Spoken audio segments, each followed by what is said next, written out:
Sir ನಮಸ್ತೆ. ನಮಸ್ತೆ. ನಿಮ್ಮ ಹೆಸರು? ಯಶ್ವಿತ್. ಓಕೆ. ನಿಮ್ಮ ಸ್ಟಾಲ್ ಅಲ್ಲಿ ಏನು famous? Special death by chocolate, sanders, ಗುಲಾಬಿ ಜಾಮೂನು ಮತ್ತೆ ಮೋತಿಚೂರ್ ಎಲ್ಲ ಫೇಮಸ್.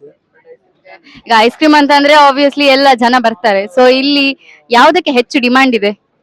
ಅಂದ್ರೆ ಡೆತ್ ಬೈ ಚಾಕ್ಲೇಟ್ ಡಿಮಾಂಡ್ ಇದೆ ತುಂಬಾ. ಆಲ್ಮೋಸ್ಟ್ ಎಲ್ಲ ತಗೊಳ್ತಾರೆ, ಅದನ್ನ ಹೈಯೆಸ್ಟ್ ತಗೊಳ್ತಾರೆ.